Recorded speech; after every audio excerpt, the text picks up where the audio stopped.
You and I are about to dive into a story where escaping destiny is the only way to survive. On a deck battered by waves, Alyssa stares at the dark horizon, clutching a glowing ruby in her small hand. Suddenly, the wind howls as Richard appears, hovering in the air with eyes burning a terrifying shade of deep red. She wonders if she can ever truly flee from this man, who seems to control the very air with obsessive power. Richard descends and pulls her close, his voice a low growl as he asks where she thinks she is going tonight. Now pay attention, because we are about to jump back 7 years to see where it all actually began.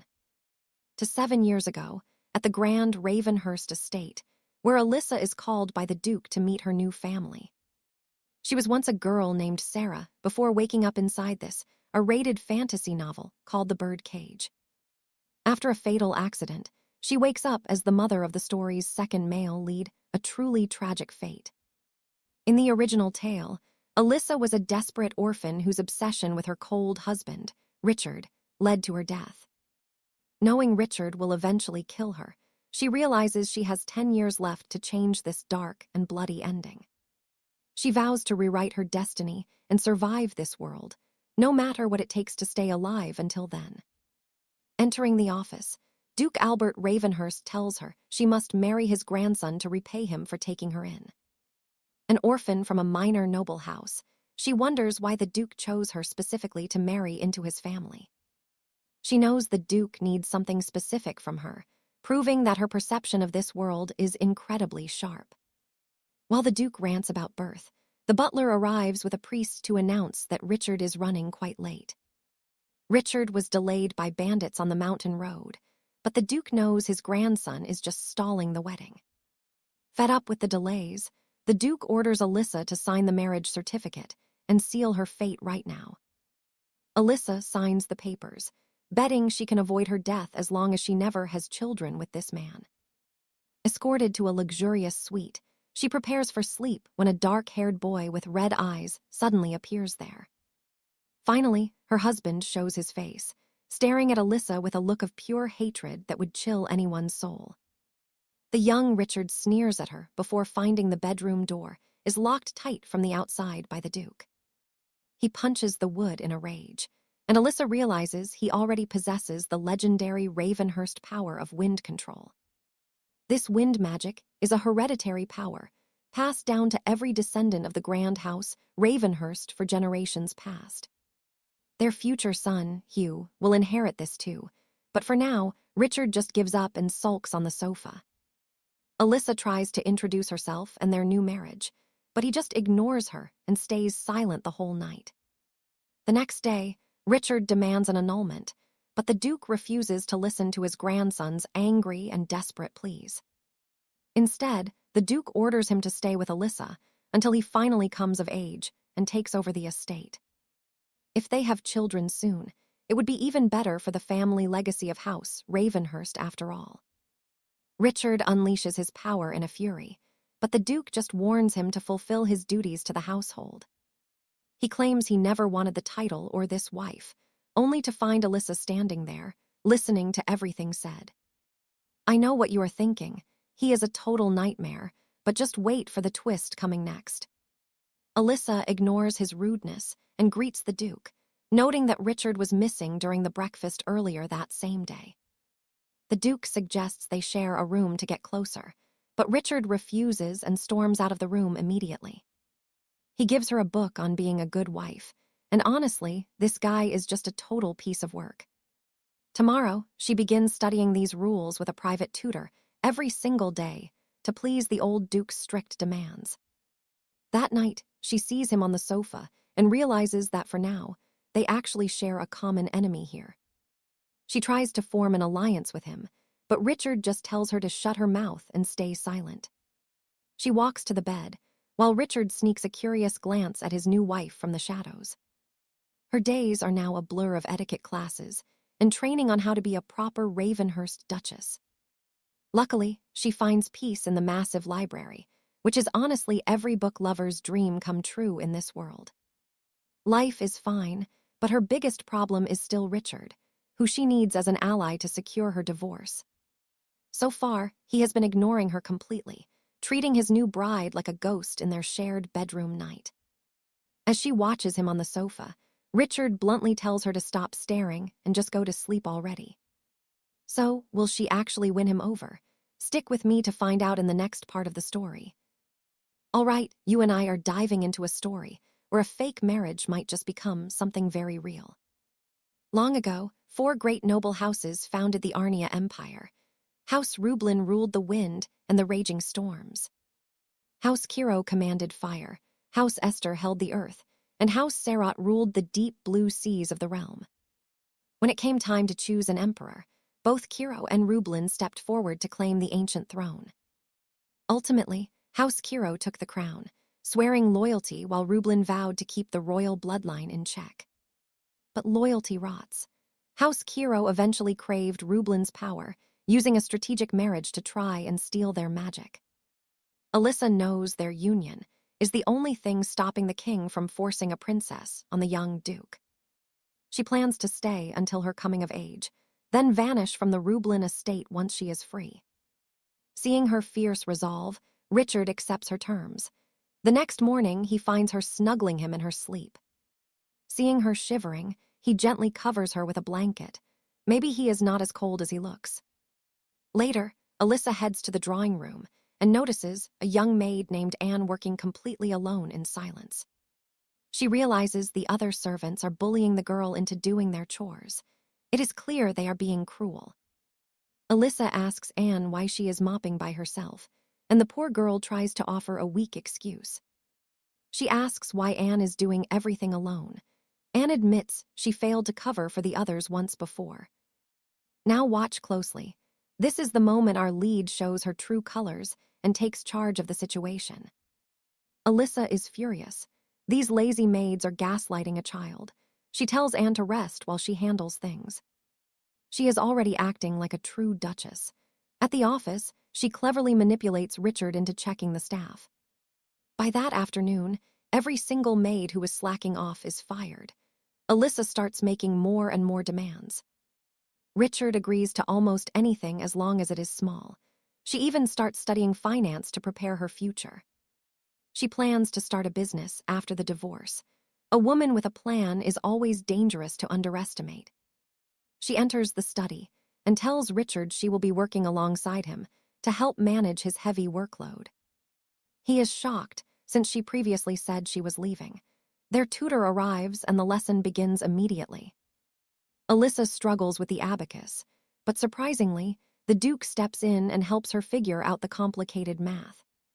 She gives him a brilliant smile of thanks, leaving him completely stunned and unable to pull his hand away. After seeing her quick progress, Richard is impressed. He realizes she might actually be a great help to him. Is he low-key accepting her as his duchess? After class, she invites him to tour the lands with her. He coldly declines. She offers him cookies instead, but he says they are only for small children and leaves. Later, Richard watches the rain from his window. He predicts a storm is coming and feels very uneasy. He thinks about the monster attacks nearby and decides to go find her, using every excuse to hide concern. He tells himself he just doesn't want the Duke looking for a replacement wife. We all know he's lying. He would rather have Alyssa than someone else with bad intentions. Inside her carriage, Anne is feeling very worried. The long travel is hard, but Alyssa reassures her. She starts dreaming of starting her very own snack business. Let's pause for a second. We both know he is falling for her, even if he is too stubborn to admit it. Suddenly, the carriage jolts.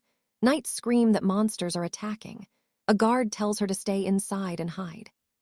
The two women huddle together on the floor for safety. Suddenly, the carriage flips over with a violent crash. A scorpion monster smashes the window and spots them. Alyssa trembles, wondering what happened to the brave guards outside. That is when Richard arrives. He uses his storm powers to obliterate the beast before it can touch them. He is absolutely furious that a monster dared to get so close to her carriage. He is losing it now. Alyssa calls out for help to get out of the wreck. Despite the terror, she still smiles at him. Seeing that smile touches something deep in his heart. The iceberg is finally starting to melt for our Duke. They prepare to visit the palace with the Duke. The Emperor has summoned them for a very urgent meeting. He wants to see if this marriage is actually real or just a convenient lie to avoid royal duty. If they find out the truth, everything they have built could crumble in an instant. They must be careful. Alyssa and Richard dress in their finest, noble attire. The tension in the carriage is thick as they travel. Stick with me, because the royal drama at the palace is only just beginning for our favorite fake couple. All right, you and I are jumping into the real reason they wed after 15 days of travel. They finally reach the royal hunting grounds. Alyssa steps out with Richard by her side, instantly feeling every eye in the crowd on her. Suddenly, the royal family arrives. With their signature red hair, the royals command everyone to bow. Noticing House Rublin, the queen asks the Duke about his new lady. He confirms Alyssa is the future lady, but when she bows to greet Her Majesty, the queen just sneers with pure disdain. She starts tossing out sugar-coated insults. Honestly, her behavior is way too petty for a queen. Someone needs to back down. Despite the awkward tension, the hunting festival kicks off. The prince orders all the noble children to follow him into the fray. We see the prince and his lackeys ganging up on a silver-haired boy named Anal. Then, the prince decides where everyone sits. Now watch this part closely. He forces Alyssa to sit by the bullied Anal. She finally sees why Richard called these people garbage. She wants to throw a punch but holds it in, following orders. As she takes her seat, Richard grabs the one right beside her. The confused prince tells Richard he belongs elsewhere, but Richard just shuts him down. He says it is only natural to stay. He sits by his wife, absolute best husband material. Dismissing Richard as a fool in love, the prince starts the meal with a bang. He dumps juice right on Anal's head. The crown prince gives a fake apology and starts mocking him, while everyone else joins in. They all laugh at poor Anal. Seriously, what a despicable human being. To think he is the crown prince is just a shame.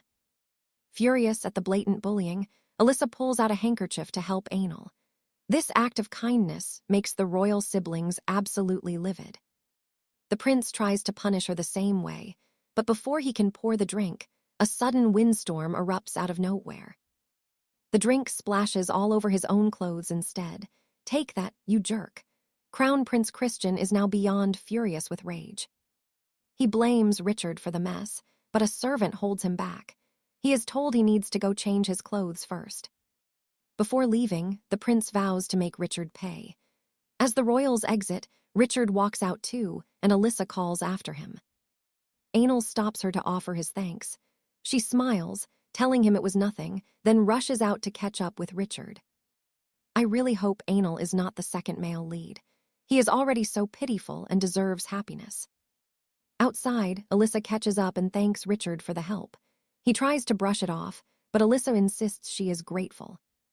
She thanks him again for taking her side and calls him her dear husband. Richard turns away and starts walking off fast. Alyssa wonders if she actually upset him, but the truth is, he is just blushing from head to toe with total embarrassment. So cute, our main lead is such a softie.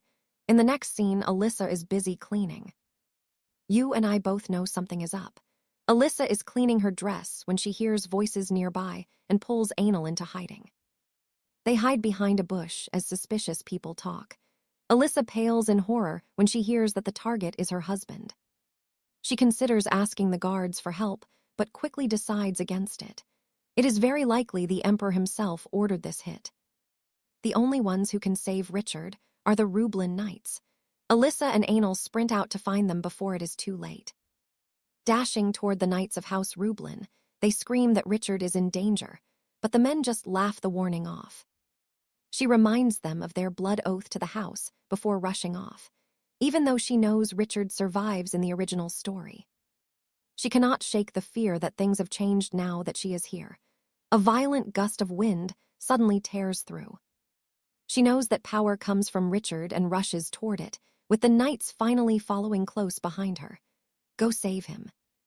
A group of assassins surrounds Richard, but he subdues them easily. However, As Alyssa rushes over, she sees his stomach is bleeding. Richard collapses on the ground, and thanks to this chaos, the hunting festival is officially called off for the day.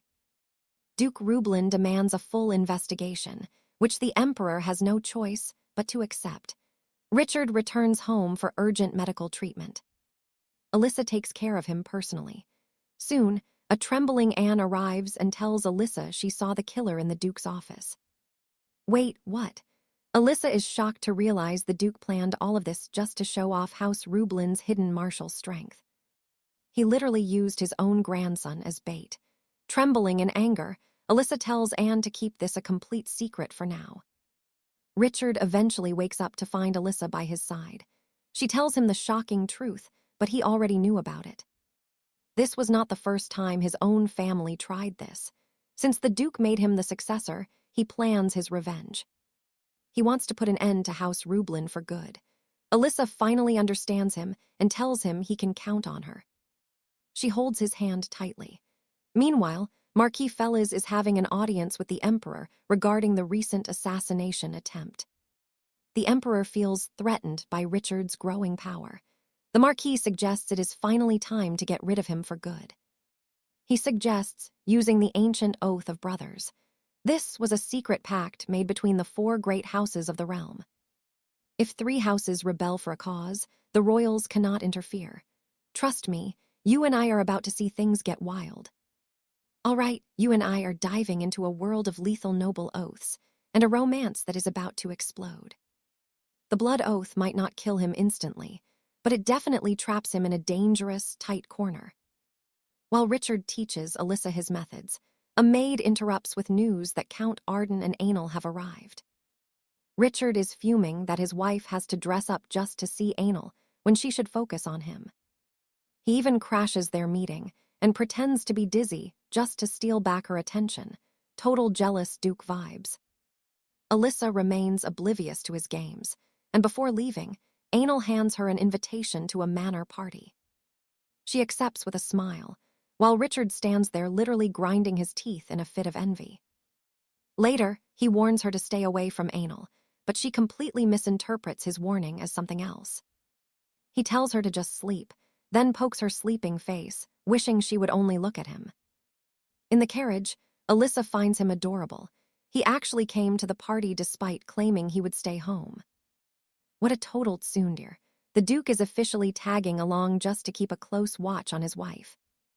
Arriving at the Arden Manor, Richard offers his hand to escort her inside like a true knight. She is surprised by his sweet behavior lately, but she is absolutely loving every single second of it. They enter the hall with every eye on them, and Count Arden rushes over to give a grand welcome. Now pay attention. This is the exact moment those snobby nobles realize Richard is someone they should never cross. The Duke's plan is working. After a formal toast, the couple is led to a wing for the younger nobles. As they walk in, the atmosphere turns toxic. The Crown Prince's lackeys are radiating hostility toward our couple. Hostility is in the air, and even the Crown Prince's lackey appears to greet them with a fake smile. Alyssa shoves him aside and drags her husband to the dessert table, popping a cookie into his mouth. They're getting comfortable together, but the mood shifts when Alyssa's new shoes start killing her and she slips away. Richard notices her limping and follows, but Alyssa overhears some nobles gossiping about the Duke's mysterious, shady past. They mock his origins, calling him a monster, but our girl is not about to let that slide. She steps out and shuts them down, declaring proudly that she loves being married to a man like Richard. A silver-haired girl named 𝑺𝒊𝒏𝒄𝒆, the Crown Prince's fiancée, appears and starts trying to act all high and mighty. You and I both love a good verbal takedown, and Alyssa is about to deliver an absolute masterclass. Rose demands respect as the future stepmother, but Alyssa is about to show her who the real boss is. Alyssa reminds her that she is a duchess now, ranking way above Rose, who is still just a lady. That silenced the room fast. Richard finds her and calls those petty noble kids nothing but annoying little vermin. He tells her to ignore them, but Alyssa insists on defending him because she is on his side. Richard is moved, because no one has ever defended him like this before. He is genuinely touched by her. He tells her she can ignore their nonsense in the future, since he is used to their insults anyway. Alyssa gets angry and refuses to stay silent. If she is on his side, she is going to protect him. Richard crouches down and tells Alyssa to get on his back. This moment right here is just too sweet. She hesitates, but finally wraps her arms around his neck as he carries her away from the party. Both of them are blushing like crazy after their talk, and Alyssa finds a brief moment of peace afterwards. While on her way to the library, she happens to glance out the window at the training grounds. She looks out to see the knights training, and did I mention most of them are shirtless? She's definitely staring. Her intense ogling is interrupted when Richard's voice comes from right beside her, making her jump in shock. Our main character totally forgot she was a married woman while staring at those knights for a second. He asks what she is doing, and she frantically explains that sword fighting just looks really cool. She makes a quick escape because she does not want to be forced into a swordsmanship lesson today. Meanwhile, poor Sir Thompson is having a rough day since the Duke suddenly challenged him to a duel. Richard keeps glancing at the window until he catches a glimpse of Alyssa passing by and gets serious. He is incredibly fast and skilled, taking his opponent down before the guy can even blink twice. And that is our story. Trust me, you and I need to see what this knight does next. Duchess Alyssa is studying a map in their chambers when Lord Richard walks into the room to find her waiting there. She mentions watching him train earlier, which boosts his ego, until she suddenly pulls him close with a worried frown. She scolds him for being so reckless when his wounds haven't even healed. Then his eyes drift toward that mysterious map. She invites him to look closer, but he freezes when he realizes she is searching for a house for after their divorce. The young Duke is devastated. He remembers their old agreement and absolutely hates himself for ever suggesting such a stupid thing. Let's be real. You and I both know our little Duke is already head over heels and totally regrets that promise. Alyssa wants to move to Sornet, and Richard is fuming, because that is way too close to Lord Arden's estate for comfort. Peace never lasts, though. A royal decree arrives, war is coming against the kingdom of Pan, and the drums of battle are beating. The crown prince is ill, so young Duke Richard of Rubelin must take his place on the dangerous front lines. Old Duke Albert is furious at the Emperor's schemes, while Alyssa's face turns pale with pure terror. She still recalls the image of Richard, nearly dying during that hunt, and the fear is truly unbearable now. Tears start flowing down her cheeks. She doesn't want him to die or suffer any more pain at all. She rushes to him and engulfs him in a desperate embrace, but then Duke Albert manages to get even nastier. He demands they produce an heir before Richard leaves. I mean, how heartless can you get? They are just children. Richard flatly refuses, even when his grandfather threatens to strip his title. He would rather lose everything than force her into this. Albert is losing his mind with rage, but Richard swears he will survive, and the House of Rubelin will not fall today. But the old Duke has no idea what Richard is really planning. He fully intends to end this cursed bloodline with his own hands. Now watch this, because Alyssa suddenly steps up and tells the Duke she will do exactly what he has commanded. Richard is completely stunned, but don't worry. Our Duchess has a brilliant plan to trick the entire household into believing the lie. They will share a bed, while her hand-picked maids fake the evidence in the morning. It is a perfect game of deception. She takes his hand and softly tells him his first time should be with someone he truly loves. That hits him hard. Later he questions his own heart, not realizing that what he feels is already love. Trust me, he is gone for her. The Emperor gives him 30 days. Richard spends every waking hour in the woods hunting monsters to prepare for the slaughter ahead. Alyssa is miserable. Her husband leaves before dawn and returns long after the sun has set, leaving her feeling all alone again. Thankfully, his knight reminds him that training isn't everything. There are more important things to cherish, like the woman waiting for him back home. He finally remembers her simple request to explore the North Annex together. He has been so blinded by war he forgot his wife. He cuts the session short and races back to the manor as fast as he can just to see her face. He finds her fast asleep on the sofa, clearly having waited up for him. She had a special celebration planned for today. She thinks it is his birthday, but Richard shakes his head. It turns out the night Grayson had simply lied to be helpful. Richard confesses that he has no idea when he was born, so his birthday has always just been a random number to him. But he promises her that tomorrow can be his new birthday. He will spend the entire day by her side exploring the castle. You see that smile? She is glowing. But the night before he leaves, she suddenly pulls him into a desperate hug. He is confused until he feels the weight of a necklace against his chest. It is a protective charm she made for him. She explains it will protect him from bad luck. You can clearly see the young Duke's joy. She tells him they need to sleep so she can wake up early to see him off. She is so devoted it's adorable. She is determined to do her wifey duties. How adorable. Honestly, she just makes my heart melt. She makes him pinky swear to wake her before he rides out. But Richard knows he can't handle a tearful goodbye at the gates. He breaks his promise. As she sleeps, he gently brushes the hair from her face and looks at her one last time. He murmurs for her to stay healthy and not hide her pain before kissing her forehead and disappearing into the cold morning. When she wakes up and finds him gone, she is absolutely livid.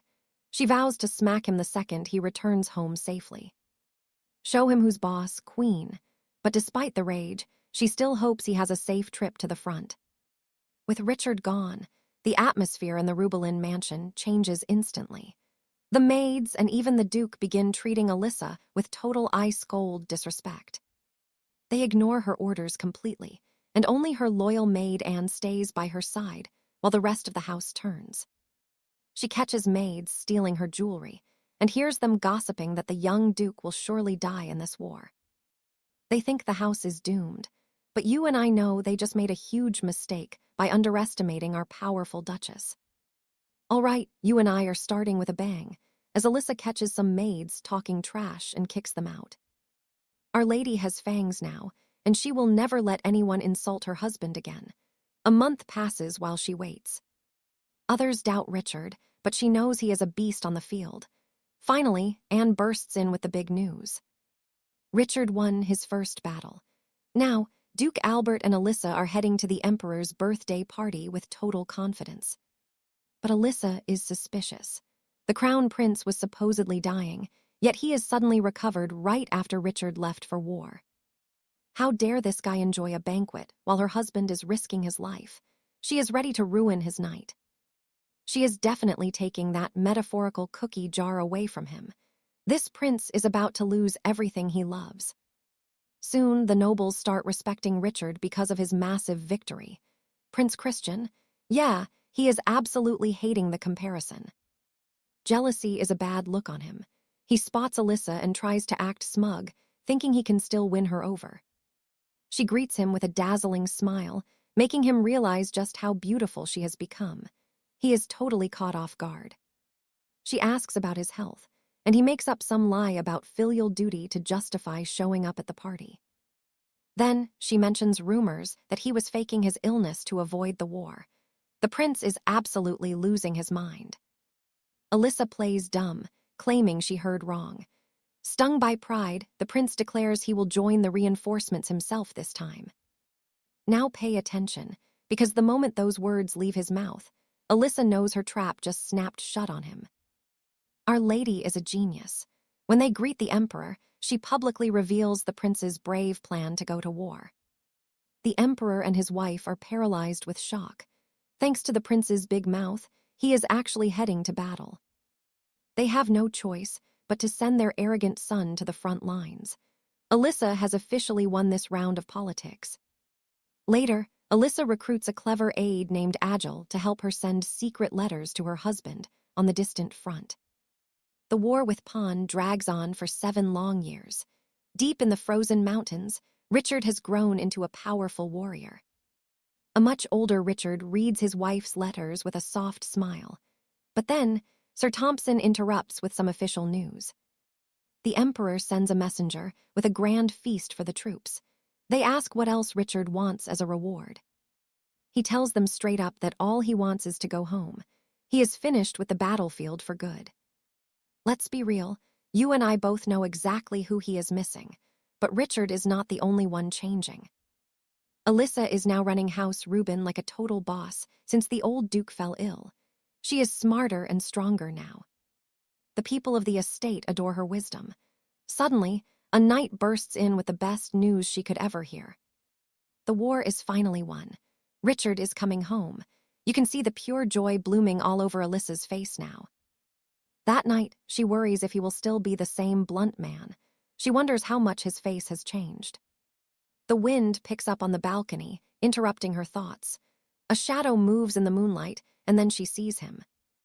Richard steps inside, and wow, he grew up into an absolute god. He looks like he literally fell straight from heaven. He arrived earlier than expected. Alyssa takes his hand, leading him into the room while her heart beats out of her chest.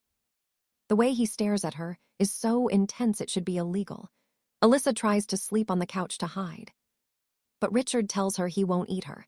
"Mister, what are you saying?" He just wants to finally be near her. While she sleeps, Richard just watches her, realizing how much he missed her. He is sad she doesn't hug him anymore. Meanwhile, the emperor is plotting with a marquis, furious that his plans to ruin Richard's family are failing so miserably now. The marquis just smiles like a snake, assuring the emperor that he has already set a deadly trap for the couple. The next morning, Alyssa wakes up alone and confused. She genuinely thinks that the night with Richard was just a dream. Apparently, Richard is officially arriving at the gates with his knights. She rushes outside to see if it was all real. She is stunned to see the man from her dreams standing right there. He looks even better in the morning light. He gives her a cheeky grin, confirming it was no dream. But the sick Duke already wants to see him immediately. Classic Duke. The only thing he cares about is Richard making an heir. He does not even care about the victory. The Duke orders him to sleep with Alyssa to produce a successor. Richard just walks out, not wanting to hear it. Later, Alyssa joins Richard and his knights for a massive celebration. The room is filled with laughter and victory cheers. Thompson asks her to join the toast. Even though Richard looks annoyed, Alyssa stands up to give a beautiful, heroic speech. She downs her beer like a total pro, shocking all the knights. Turns out Our Lady can actually drink them under the table. She is drunkenly chatting with the knights. "Trust me, you and I just saw her wild side. It is absolutely amazing. You and I are starting today with some pure chaos," as Richard hauls his drunk wife home. He is tucking her into bed when she takes his hand and softly tells him that she just wants to hold it. Problem is, Richard definitely wants more than just holding hands. Man, he's making me feel so giddy. The next morning, Alyssa faces the consequences of one too many drinks and feels absolutely mortified by her behavior. She is especially embarrassed about Richard, and speaking of her gorgeous husband, he is just about to walk in. In a panic, Alyssa pretends to be asleep, but she cannot help peeking as he steps out from the shower. She is completely stunned seeing him change right there in her own bedroom. When he's finished, he sits on the bed and asks if she's done faking it. Busted, her handsome husband. He is taking care of her, handing her water while laughing at her obvious and everlasting shame. Later that day, she's still battling a hangover when she suddenly hears a commotion coming from outside. She looks from the balcony and sees her husband preparing to head out and visit the duchy's territory. Look closely at his face. We both know exactly why she just can't stop staring at her beautiful husband. When he catches her ogling, she instantly hides. Later, the Duke demands to see her in person. That visit is a nightmare. He demands she seduce Richard, or he will hurt the people she loves. How dare he? After everything she has done for this kingdom, he treats her with such cruelty. She enters their room wearing a sheer nightgown, feeling sick while recalling that the heir is meant to be conceived now. Richard arrives, and the intensity in his gaze is enough to make her start shivering with nerves. But instead of anything else, he simply drapes a warm blanket over her shoulders so she won't get cold. He heads for the balcony, telling her to ignore the Duke's words before he finally flies away into the night.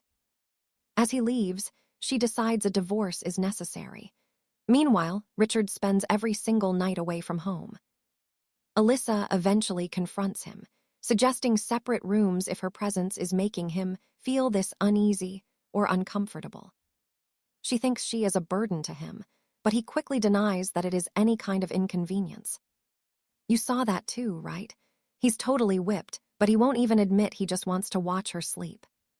She asks why he is always out, and he awkwardly claims he is just taking nightly walks. He is a terrible liar. In reality, he's just worried he'll lose control if he stays near her. Resisting temptation, are we? You better keep respecting your wife's boundaries, Richard. Alyssa asks if moonlit walks are special, so he offers to take her along, and she eagerly agrees now. On the balcony, he takes her into his arms and tells her to hold on tight as they fly. This scene is sweet. Having a husband who can fly definitely comes with magical perks. She thanks him with a beautiful smile, making him blush. Meanwhile, the sick Duke's time is finally ending. While the couple is talking, a knight interrupts to report that the Duke is now in critical condition.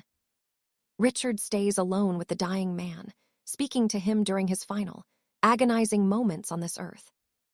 His rage boils over as he tells the Duke he should have lived longer to suffer even more pain.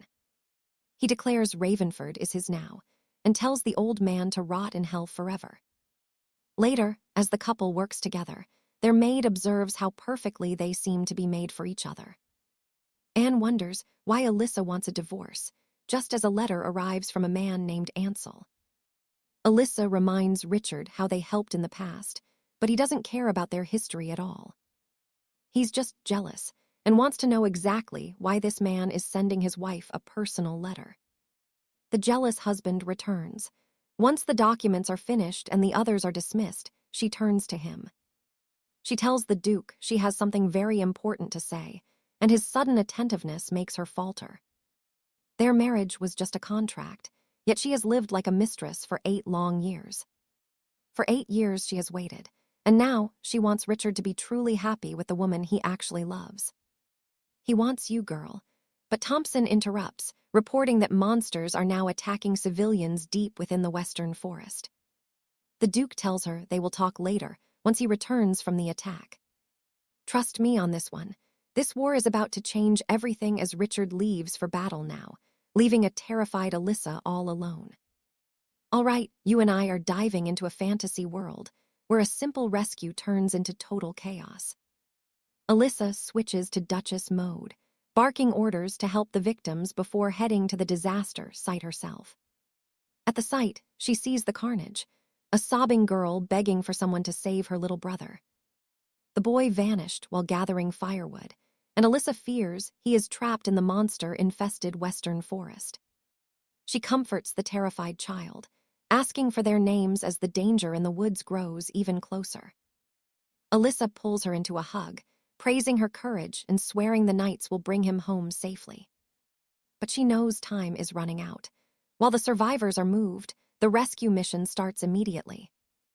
Alyssa demands relief supplies be sent out, then asks Sir Lawrence for any sign of the missing boy. Footprints lead straight into the dangerous western forest, so Alyssa decides she is leading the search party.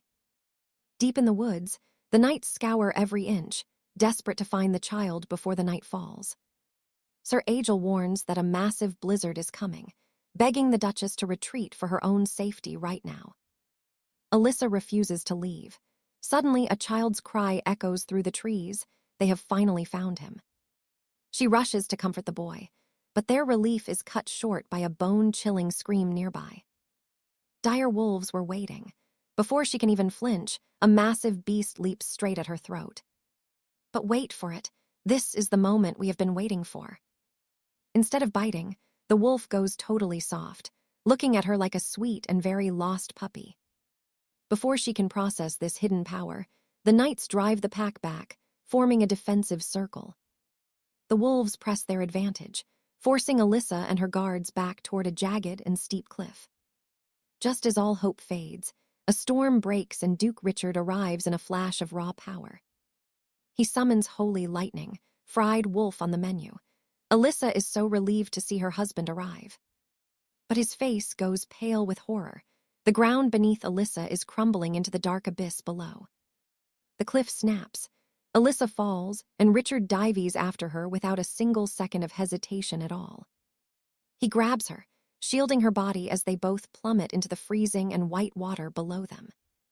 The Duke and Duchess are swallowed by the ice. The current is far too violent to fight back.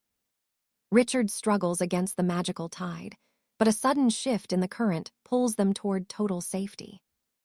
Alyssa is out cold, so Richard has no choice but to try life-saving measures, a desperate kiss. She wakes up shivering, her temperature plummeting fast. They need a warm place to survive the freezing night. Alyssa opens her eyes to find herself undressed and pressed against Richard's broad and very warm chest. Richard explains it was for survival, but Alyssa is absolutely dying of embarrassment in his strong arms. The tension is heavy. She doesn't know where to look, but honestly, the view is pretty great. She admits she doesn't hate this at all. In fact, she might be enjoying this closeness right now. She is locked on his chest, her head resting on his massive biceps while they stay warm together in the cave. Let's be honest, you and I are seeing exactly what she's seeing right now. Richard stays silent, but his protective grip tells her everything. She is definitely not going anywhere at all tonight. Alyssa can't handle the heat anymore and tries to make an excuse to pull away from him immediately. Instead, Richard offers her some survival wine to keep her blood flowing and the biting cold away. She knocks it back like water, and yeah, things are about to get spicy in here. By the fire, she gives him a beaming smile, thanking him for saving her and returning home safely. Richard is speechless. He tells her to sleep, but Alyssa is feeling bold and staying wide awake tonight. She asks if he feels the tension too. Wow, she is really going for it. She tries to stand, but the wine hits her hard. Luckily, Richard catches her with just one arm. The space between them vanishes. He leans in, his lips finally meeting hers in a very deep kiss. She pulls back for air, but clearly wants more. The fireplace isn't the only thing heating up right now. They spend the night together, calling each other's names as the blizzard rages outside, and we all know what happens. And that's where we leave them for now. Trust me, you and I won't want to miss what happens next. Stick with me, you and I are diving into a romance that starts with a kiss.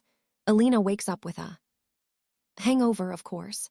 She remembers exactly what happened last night and is now panicking with pure, absolute embarrassment. Cedric wakes up in high spirits, but Alina instantly crushes them. She apologizes for her behavior last night. She promises to never get that drunk again. Ouch, looks like someone was expecting much more than that. Cedric reaches to cup her face, but the nights interrupt. Alina still is not feeling well today.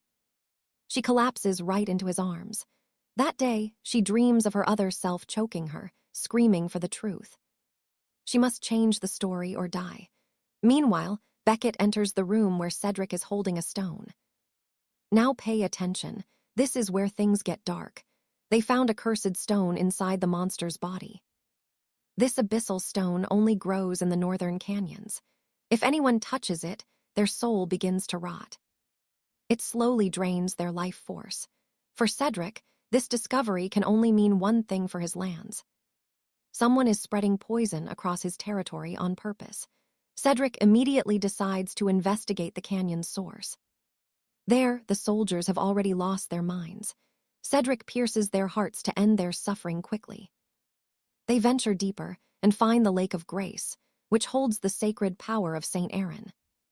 It holds the power of St. Aaron, meant to block all evil corruption. Suddenly, a human monster approaches. Cedric warns the creature to stop, but it keeps advancing. He has no choice but to attack. Just then, the beast speaks. It has been waiting a long time for its true desire. The monster is referring to Cedric himself. He feels a strange familiarity, but things only get worse. Cedric suddenly feels a sharp pain in his chest. Back home, Alina is getting more anxious. She is haunted by her dream. She wonders if Cedric will ever treat her with real affection. You saw that too, right?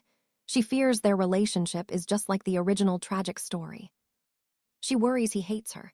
Suddenly, a servant brings bad news and she rushes out to find him. She hears that Cedric fainted in the cave, but is safe and heading back to the manor now. Outside, she sees him and calls his name, but he walks right past her, coldly saying they will talk. That interaction convinces her that he truly hates her. Little does she know the secret he is hiding. In his room, Cedric strips off his shirt. He almost got his filth on Alina's favorite dress. He wanted to hug her immediately, but he remembered Beckett's warning about the danger of his condition. He must avoid contact, because the dark energy clinging to him could easily transfer to delicate people. So, he decides to keep his distance for a while. How noble of him to protect her. However, he is still bothered by that monster. Normally, he would let it go, but he feels insecure. Moments later, a broken crest is found near the entrance of the dark, cursed cave. The badge is engraved with Lord Stirling's crest. His family are famous nobles serving on the Emperor's side. To be specific, they are famous as messengers who follow the orders of Duke Valerius, the Emperor's kin. They are now targeting the Ravenhall lands. Cedric decides they will visit the Lord together in 3 days. Meanwhile, Alina is overthinking in her room. Her maid tries to cheer her up about Cedric. She says Cedric is strong and Alina should not worry. Alina manages a small, weak smile. She decides to eat in the dining hall tomorrow, but when she arrives, the butler stops her. He explains Cedric's condition, so he will not join her. Alina understands, but she feels sad. The silence of the room feels heavy. That night, she enters his office to speak with him. She brings up the kiss they shared. To her, it was just a silly little accident. Since they are married, it is no big deal. She tells him he should not worry about it. Cedric grits his teeth and coldly tells her to forget it. He then walks past her again. He opens the door and asks her to leave, still fearing the danger of his corruption. As she leaves, he collapses on the floor, clutching his head in agony from her cold words. I feel so bad for him. Why would she hurt herself and him just to keep her heart safe? And trust me, you and I are about to see if their love can survive this massive mess. Stay tuned. Stick with me. They barely speak and ride in separate carriages, as Alice tries to hide how pale she looks. On their way to the capital, Alice feels like she will never return to this land again. 2 weeks pass during their journey, but Alice is constantly suffering from travel sickness and high fevers. Duke Richard orders the knights to stop so she can rest. Finally, he goes to check on her. He brings her food, but the very sight of it makes Alice sick. She bolts from the tent. Richard follows her, terrified because she has barely eaten anything for days. He is truly worried for her. Alice promises to see a physician in the capital, but for now, she just wants to be alone. She leaves him behind without a glance. Then it hits her, her cycle is late. Could she be pregnant? Richard always said he wanted his bloodline to end.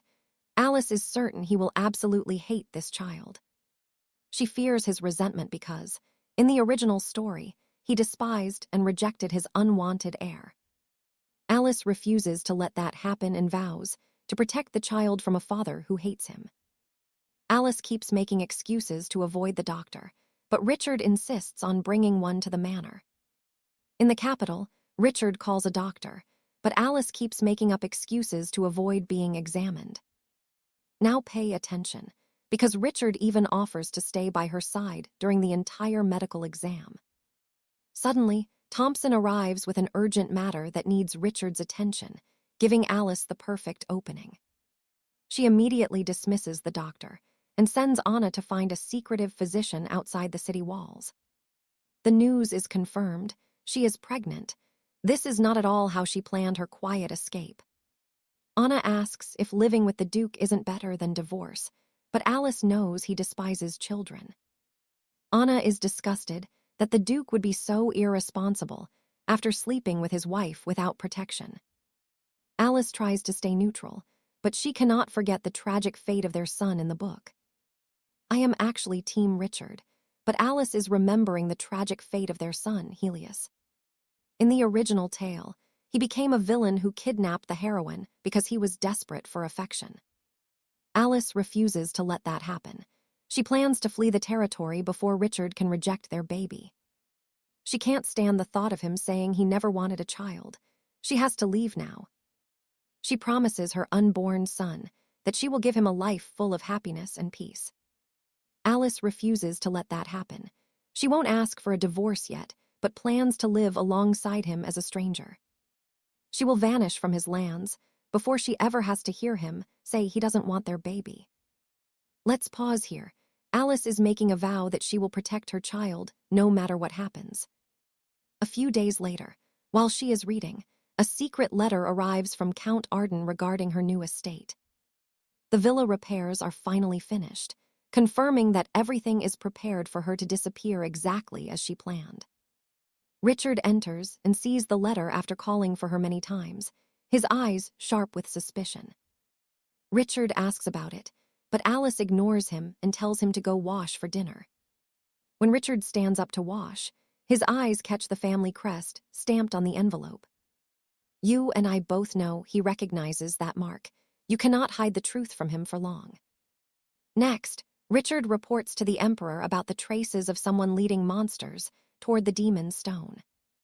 He is disgusted by the Emperor's indifference, even though Richard is getting dangerously close to the truth. Richard warns that this was an act of attempted murder, fueled by jealousy of the Reuben family power. He vows to punish the traitor. He leaves the throne room while the Emperor shakes with pure fear. Suddenly, Richard feels a sharp pain in his shoulder, but he brushes it off as nothing important. Late that night, he finds Alice waiting for him. He wants to rest, but she insists on speaking. Without any hesitation, Alice tells him the words he never expected. She wants a divorce right now. Richard is absolutely stunned by her words, as Alice reminds him of the promise they once made. He starts to lose his composure, demanding to know if this is because of that man, Arthur Arden. He grips her arms in fury. Alice denies it, but Richard is seeing red right now. And that's where we leave it. Trust me, you and I are just getting started here. Let's dive into this intense royal drama, where one stubborn husband is absolutely refusing to grant his wife a divorce. Lord Richard grips her face, staring into her eyes with a fiery rage as he declares she is still his wife. The Duchess of Ashford, now and forever. He slams the door shut, leaving her with no way out of this marriage. Lady Alyssa shakes with sobs while Richard fumes. She thought leaving was the only way to make everyone happy. After their night together, Alyssa feels anything is possible. She gathers her courage to try talking to him one last time. Richard enters the room, awkwardly scratching his neck while suggesting they step outside for some fresh air to clear the tension. This shy side of him is everything. He looks less like a cold duke and more like a nervous schoolboy now. He is completely stunned by her elegance, but the feeling is mutual. She is staring at him like a masterpiece. They look like a perfect match. Now, watch closely, because the silence in this carriage is hiding a massive secret. Richard has changed so much. He finally treats her as a true member of the Ashford family and a friend. He is constantly worried about her health. If she looks tired or hurt, he panics.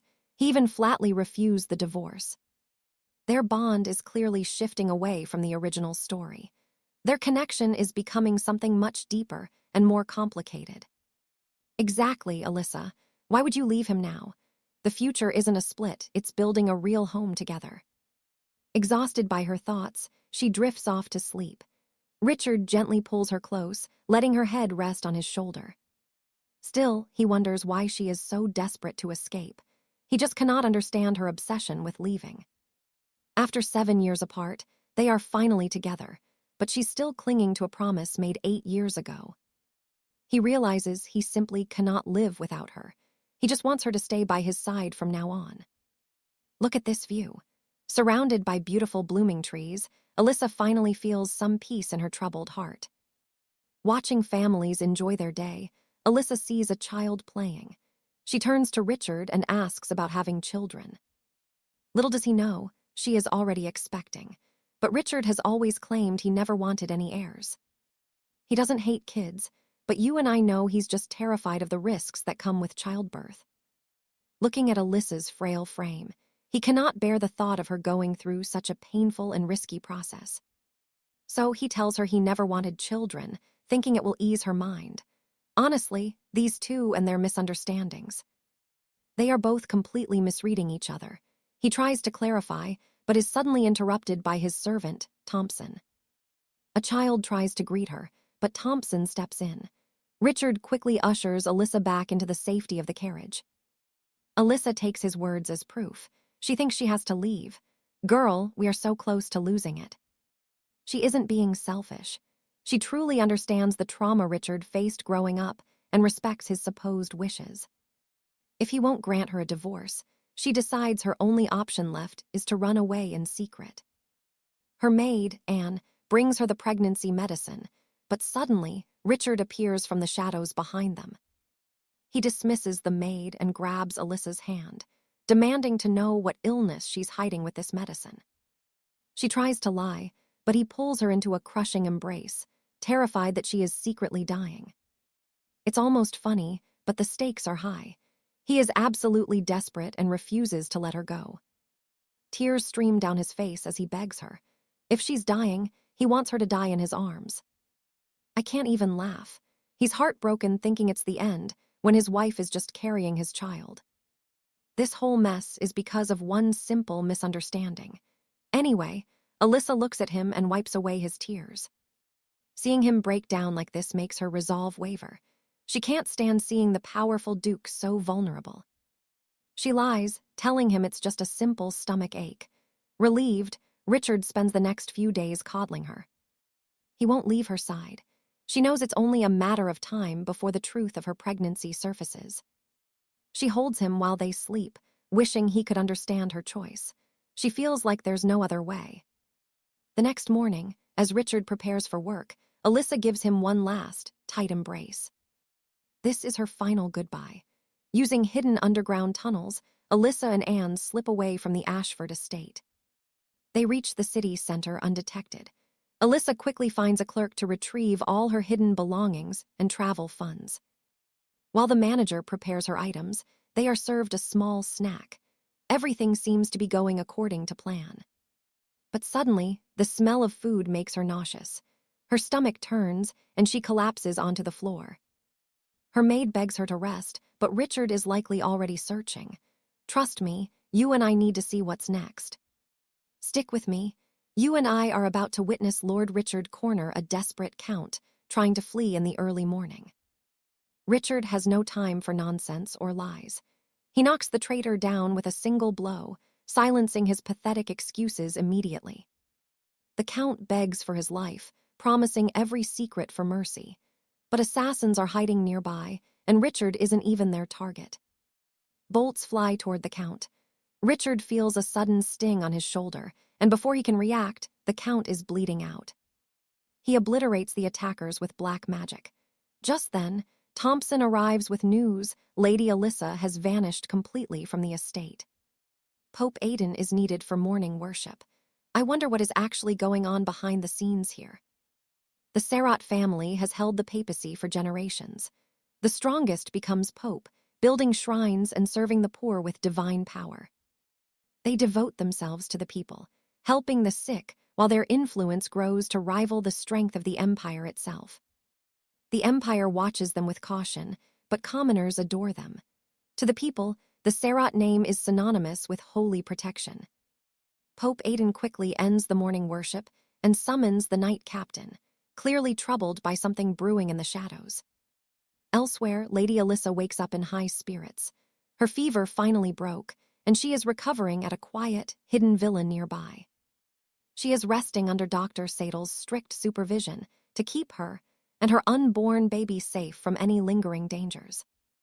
Now pay attention here. You and I are about to see her meet a stranger who changes everything for her. The woman's family doctor was sent away to help a town struggling with a brutal outbreak of the plague. Alyssa knows the village is dangerous, so she immediately sends her own doctor to check on the woman's sick child. The girl is saved, and the mother is grateful.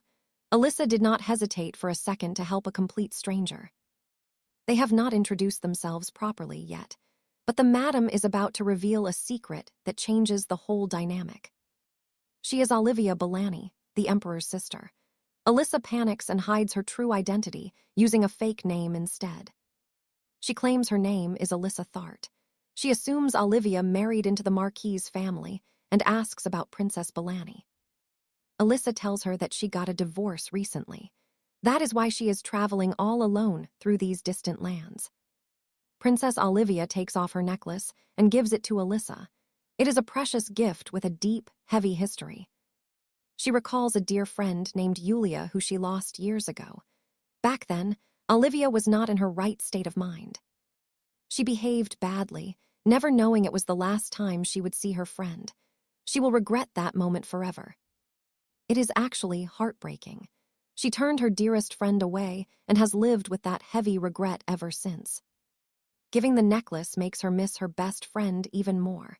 She tells Alyssa to visit 𝒊𝒏𝒄𝒆 if she ever needs help. Meanwhile, Richard is absolutely fuming. A terrifying dark aura follows him everywhere as he hunts for any sign of his wife. If they do not find the carriage soon, someone is definitely going to pay. He is officially on a warpath. His knight warns him to just admit he is wrong. Even if he did nothing, that is the logic of marriage survival. A happy wife means a happy life. Richard. They finally reach the location where the driver dropped her off. Richard storms in and demands to see the manager immediately. His cold glare makes the staff tremble with pure terror. The attendant scurries away out of fear. Richard's presence is so overwhelming that nobody dares to stand in his way. But the manager does not recognize the name Alyssa. Richard will not take no for an answer and starts searching. He turns the entire place upside down, but finds nothing. Instead, he discovers a farewell letter Alyssa left for him. You and I saw this coming, right? A secret letter signed 2 days ago changes the entire game for the Duke. Her maid, Anne, is the one who sent it. She is waiting for Richard to show up and stop them. They are moving to a new hiding spot by boat very soon. If he is too late, he might never see her. Anne sent that second letter because her mistress is in a delicate condition. Honestly, she is just looking out for her. Luckily, the plan is moving. The manager allows them to take the river route, which is faster than the road. They will reach the boat faster this way, staying ahead of the Duke, but Alyssa is starting to feel exhausted. Before leaving, she tries to grab some rest. She is tired, but her heart is heavy with everything she left behind. She cannot sleep because she feels so uncomfortable. She decides to go to the sun deck to get some air. She looks out at the water, thinking of the life she abandoned. She hopes to see Richard again one day. Even after such a short time together, she can still see his face clearly. Her husband's image is burned into her mind. Make up your mind, Alyssa. Your husband is going insane looking for you as we speak. This is getting tense. And that's where we leave it. Trust me. You're going to want to see what happens when they finally meet. All right, you and I are about to see one intense confrontation as Lord Alistair descends from the skies like a storm. Just as Alara thinks her escape is working, Alistair catches her. He is confident he will find her no matter where she hides. Cupping her face, he asks where she intends to go with his heir, warning her that running away is now completely impossible. She is carrying his child, so he won't let her go, though he quickly softens and asks to talk things out first. Before they speak, Alara returns to her chambers, where Alistair leaves her with a maid for some much-needed quiet time. As soon as she sits, Martha tearfully apologizes, admitting she sent the letter revealing Alara's secret location to the Lord. Martha was terrified for her mistress's safety, especially since Alara had been calling for Alistair in her feverish, sick state. Being a compassionate soul, Alara understands it was the best choice her maid could make given the desperate circumstances. Still, she makes it clear that future plans must be discussed with her first, even if the escape ultimately failed. Surprisingly, Alara feels a strange sense of relief, realizing that seeing Alistair actually made her heart flutter with secret joy. The truth is she truly missed him. but her fear that he might harm their child was the only reason she fled.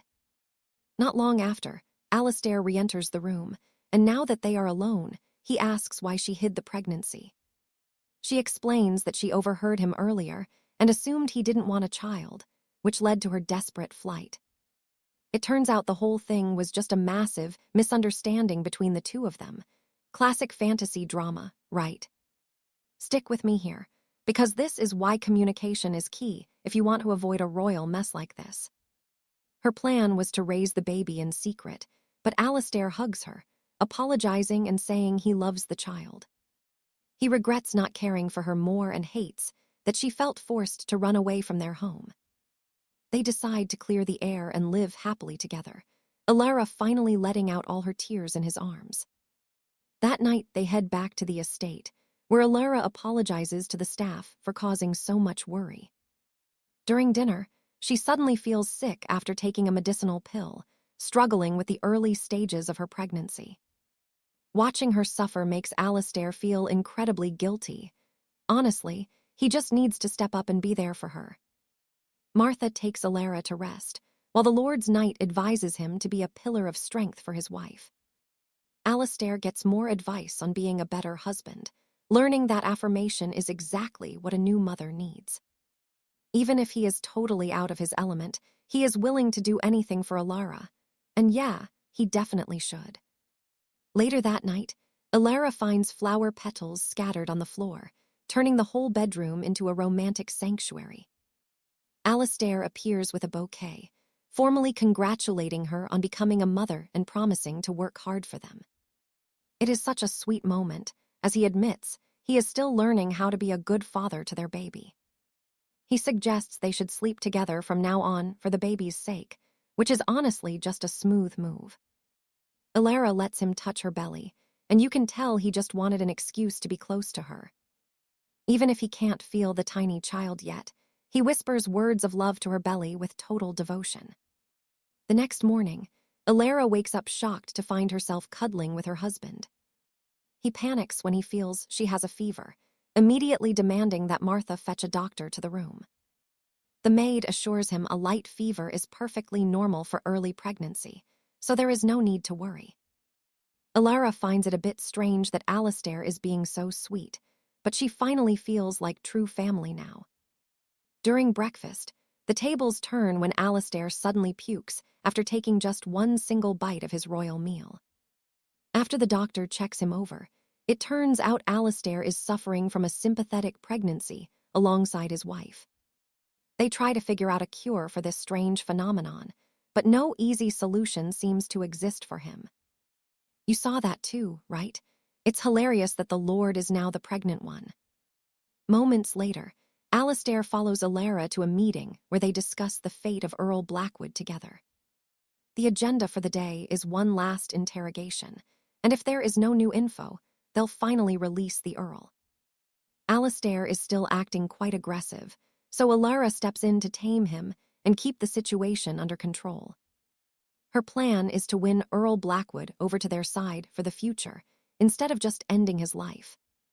It actually works, as he agrees to her non-violent alternative plan, much to the surprise of everyone in the room. Meanwhile, Archon Julian's secret investigation is stalled, leaving him deep in thought while walking through the palace gardens. And as they share tea, you and I revisit their youthful memories. All right, you and I are about to dive into a story of tragic love and royal secrets. Time flew by as Aiden and Julia fell in love and finally wed. Oh, wow. But tragedy struck 20 years ago when the royal family seized control of the House of Stirling. Bitter conflicts broke out everywhere, and soon a massive crisis erupted within the Great Shadow Canyon. Aiden tried to stop the chaos but was brutally attacked, falling into a deep, dark coma. Julia was framed for treason and fled for her life, while Aiden miraculously survived his wounds. Everything was ruined. Aiden searched desperately for his missing wife until she finally appeared. But she was gone. She returned as a cold corpse. I cannot imagine that heartbreak. Poor Aiden. Now, Pope Aiden pushes those memories aside and asks Olivia a simple question. She says she prays for her family and for her mysterious new friend, a girl named Alyssa. Meanwhile, Sir Ansel is waiting at the manor for Lady Alyssa to arrive at her new home. There is no sign of her yet, but he runs into the local doctor during his wait.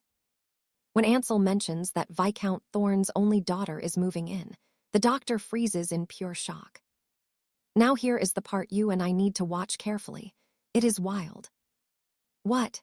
Meanwhile, Alyssa is worried because she cannot meet with Sir Ansel just yet. Richard finds her deep in thought before a royal hunt invitation arrives from the imperial palace.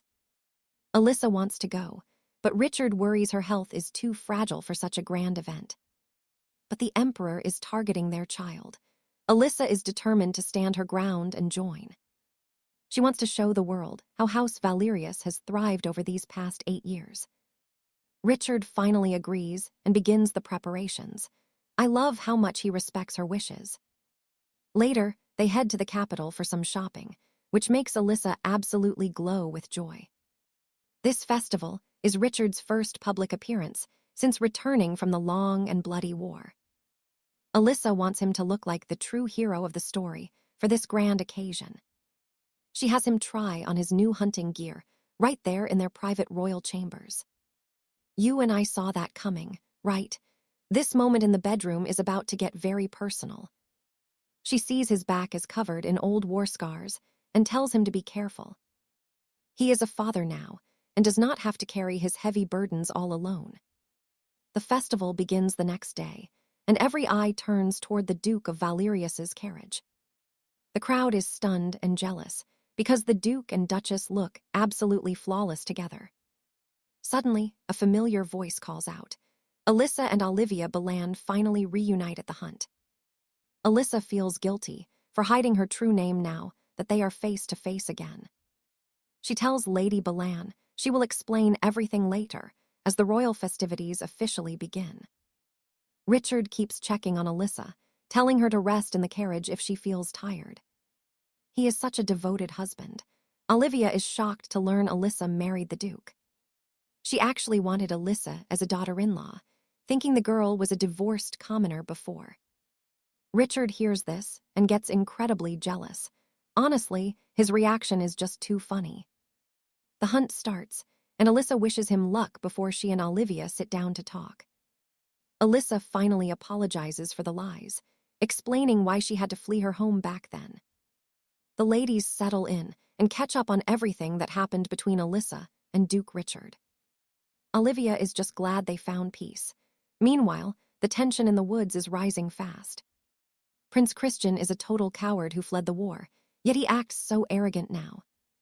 He tries to compete with Richard, but our Duke does not even give him the time. That guy is annoying. Richard is far better than a spoiled royal brat like you, Christian. As Richard walks away, Lord Sterling suddenly appears in the middle of the dark forest. After endangering his people, he is still furious. And trust me, you and I are about to see the fallout. Stick with me. You and I are about to dive right back into the absolute, high-stakes and incredibly dramatic chaos of the imperial court. Lord Ruin keeps spewing nonsense, so Richard threatens to rip his mouth out if he does not stop before he loses his temper. Richard storms off immediately, while the noble ladies gather around a lavish dining table for the grand festival feast.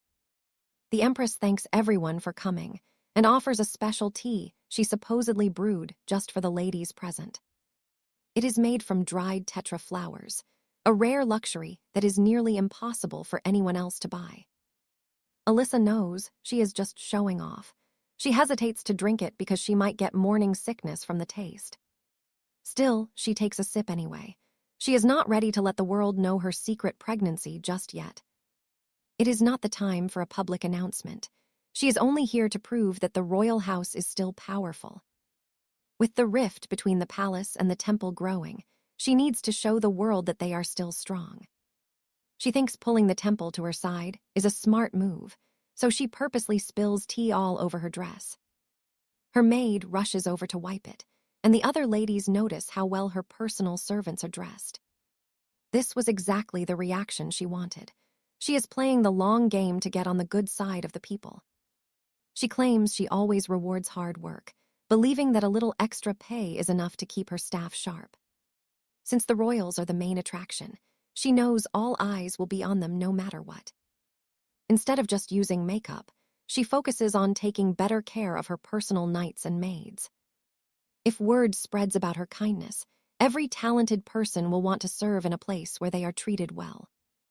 It is a brilliant way to show her wealth. Gosh, she is simply brilliant. She continues her plan by mentioning a massive ore deposit filled with glowing luminescent stones. The ladies are stunned by the scale of the mine. Alyssa wants to expand her business empire even further. She is looking for a noble family to partner with, but the Empress quickly shuts the conversation down. The Empress wants to talk about topics everyone can relate to, then serves a fresh batch of brownies. As soon as Alyssa smells the heavy butter and the sweets, her stomach turns and she feels like puking.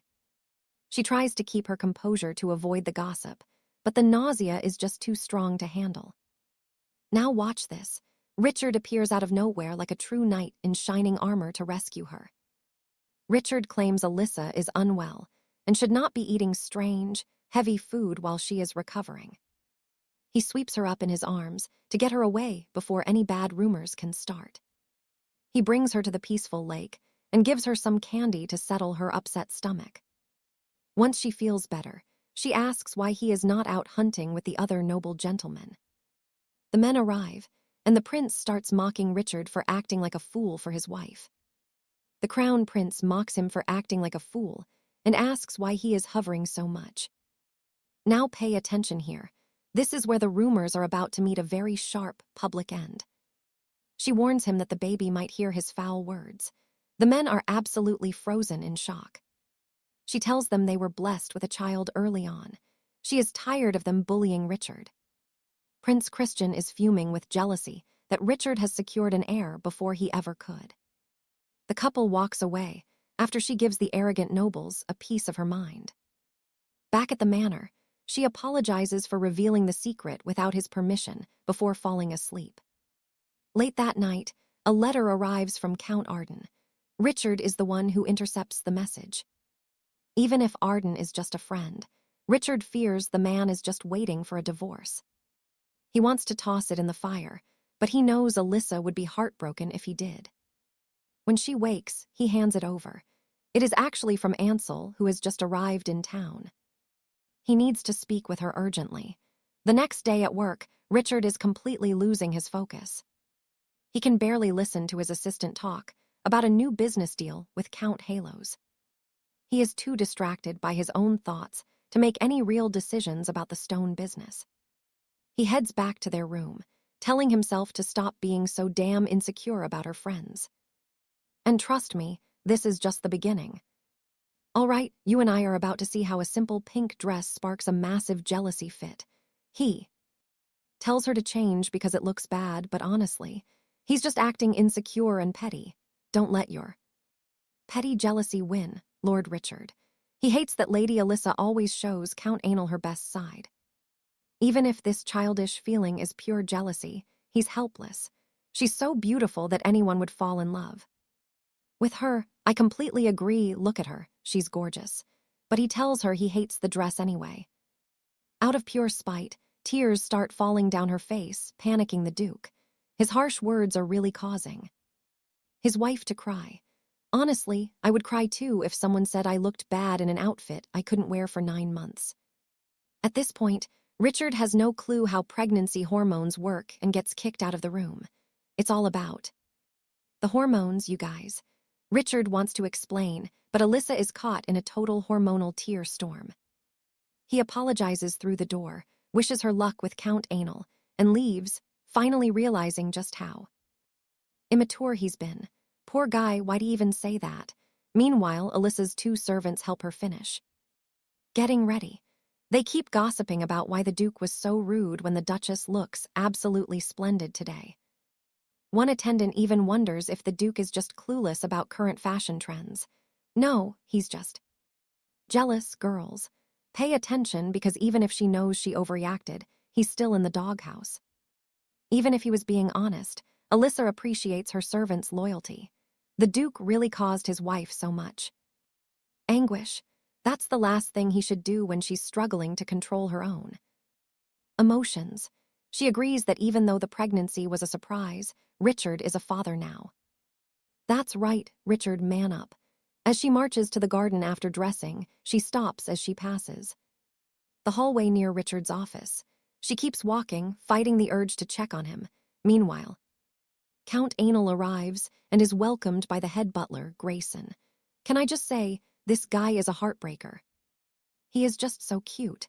As Grayson leads him to the garden, Anal feels a stabbing glare behind him. It's from none other than Duke Rublin. Anal remembers the Duke wasn't exactly friendly back when he was young, but he got way colder after the war. Trust me, it's not the battlefield causing that dark aura you're feeling. Anal wonders how Alyssa survives him, or if she's just stuck here. Perhaps she failed to divorce him and returned unwillingly. Then Alyssa appears like a ray of pure sunshine. They chat like old friends, but let's pause. Anal starts questioning if she's actually happy in this marriage. She's not sure how to respond, but she knows one thing. She's not unhappy in this grand mansion. Even without some fiery romance, living with him is possible because they are basically old friends. The Count wonders if the Duke is actually a decent person after all. Calling the Duke a good man is definitely a new concept, especially considering his grumpy, icy, and sinister vibe. But Alyssa insists that beneath his cold exterior, the Duke is actually kind. Don't judge the book by its cover. Anal is absolutely shocked to find out that Alyssa is pregnant, though he still congratulates her. That look, though, poor blonde guy, my heart honestly aches for him. Alyssa suddenly remembers that Anal had something important to tell her, but after learning about the whole pregnancy situation, he just can't bring up what he witnessed back at the villa in 𝒐𝒅. Richard is waiting for their conversation to end, while keeping hawk-like eyes on the entire scene. However, a blooming tree is blocking his view, so he can't see a thing. Poor tree, he's ready to pull it out. Finally, the two appear, but just as Richard relaxes, Anal kisses Alyssa's hand goodbye. Hold on. This scene is so picturesque, I'm getting butterflies. But of course, Richard is feeling the exact opposite. After all, that is his wife. He shoots death stares at Anal, swearing to never let him enter his mansion ever again. If looks could kill, Richard would be a criminal right now. Their eyes meet, but Alyssa is still clearly mad at him. The storm hasn't died down yet. Good luck, Richard. Now, let's look at what happened 20 years ago. Pope Aidan returned from the canyon and poured his divinity into the temple and its outskirts to protect the poor from monsters. And that's where we leave it. Things are getting wild, trust me. Alyssa arrives at the cathedral for a secret meeting, expecting a simple acquaintance, but the man waiting for her is the Pope himself. Talk about an unexpected encounter. It seems Alyssa's luck is finally starting to turn in her favor. His Holiness greets her with a warm smile. Stick with me, because this meeting is about to get awkward. Alyssa offers to make regular donations to the cathedral, but to her absolute shock, the Pope politely turns her down. He solemnly explains that his power belongs to the goddess and the people. Donations. He's staying strictly neutral on this one. Even though she got rejected, Alyssa quickly understands why. The church can't afford to get caught in noble power struggles. High society donations always come with strings attached. More money means more influence, and that's a dangerous game for the clergy. In this world of cutthroat politics, the Pope's stance actually makes a lot of sense. He's protecting the sanctuary's peace. Alyssa is torn between her sincere desire to help and the political benefits she'd gain. It's a complicated mess for her. She decides to take a different approach. Alyssa wants a political alliance, but her heart truly aches for the city's orphans. It's a duty the royal family ignored for 20 years, leaving the church to do all the heavy lifting alone. The very next day, Alyssa returns to the temple with a new plan. She looks more determined than ever before. The Duchess is going to accidentally bump into the Pope, a classic move to get some much-needed face time. While waiting, she notices a dying, withered flower. Her servant runs to get some water to try and save it. Suddenly, the flower blooms back to life. Wait, did we just see that right? That's definitely not supposed to happen. Just then, the Pope appears behind her, exactly like her plan. But he only offers a blessing and walks away. Alyssa is crushed. He seems totally disinterested, despite that friendly mask he's wearing. The Duchess was hoping for a talk. Based on that cold vibe, it's pretty clear His Holiness saw right through her little scheme. He's sharper than he looks. But Alyssa isn't giving up. She's the type to fail 10 times and try an 11th. Now that's the spirit. Night falls, and back at the estate, Richard wants to read a story to the baby. He's trying so hard, guys. Save this man. He looks completely stressed out. He clearly thinks Alyssa is still mad at him for the earlier drama. Richard starts reading, but he's as stiff as a board. Our future daddy is being surprisingly cute right now. Alyssa steps in to teach him how to read with emotion. She didn't expect him to care this much about parenting. I know what you're thinking. Finally, some romance. She touches his face, and yeah, the blushing is totally real. Both of them are totally embarrassed. Alyssa rushes to bed, leaving a very confused Richard standing there in the dark. Over the next few weeks, Alyssa becomes a constant fixture at the temple. She's there every single day to help. She prays with the sick, tends to the wounded, and brings gifts for the orphans. Her kindness is getting noticed. The priests are impressed. They can tell her heart is in the right place. This isn't just some noble performance. One afternoon, the Pope catches her in the act of being genuine. This is the moment something finally clicks for him. Back at the orphanage, the children are practically vibrating with excitement. They're waiting for their favorite duchess to arrive. But the priest brings bad news. Alyssa is sick and won't be coming. The kids are absolutely devastated to hear that. The Pope watches their disappointment. He's starting to realize just how much she's done. Is he finally warming up to her? Meanwhile, over at the palace, the Emperor and Empress are getting desperate for an heir to the imperial throne. It's no secret that Prince Christian hasn't spent a single night with his princess in 4 long years. No heir. Rumors are spreading like wildfire at the hunting festival. Everyone is whispering about the cold state of their royal marriage. The Empress is putting the pressure on, comparing them to Alyssa's family. Talk about an awkward dinner conversation. The Emperor actually suggests finding a child with royal blood to use as a temporary replacement. Is he losing his mind? The Crown Princess tries to get close to her husband, but Christian shuts her down every single time. It's brutal. Every rejection just fuels her frustration. She's terrified she won't be able to fulfill her duty as the future Empress. Those whispers about their lack of intimacy are driving her crazy. The pressure from the court is becoming too much. To make it worse, Alyssa's rising popularity feels like a personal insult to her. The resentment is turning into pure hatred. Girl, it's not your fault he's not interested, but jealousy is a hell of a drug. Things are getting dangerous. So what do you and I take from this? A jealous princess is dangerous, and she's hiring a maid. While the palace plots her downfall, Alyssa receives a beautiful letter from the temple children. It's filled with pure love. Their sweet words bring her so much joy. She's so inspired that she decides to head to the kitchen. Let's dive into a tale of intrigue, starting with Alyssa and her maid heading to the bustling town square. While hunting for books, Alyssa spots the royal guard on patrol, their presence casting an ominous shadow over the capital. Determined to help the children, she ignores the tension and continues her search for the perfect fairy tale collection. But things take a turn when she catches a street urchin trying to snatch a book from the shelf. Alyssa stops the boy to scold him, but the shopkeeper is already there, grabbing the child with violent intent. She steps in before the man can strike, telling him to back off and leave the poor kid alone. The Duchess calls him a coward for bullying a child, showing everyone that she won't stand for such cruelty.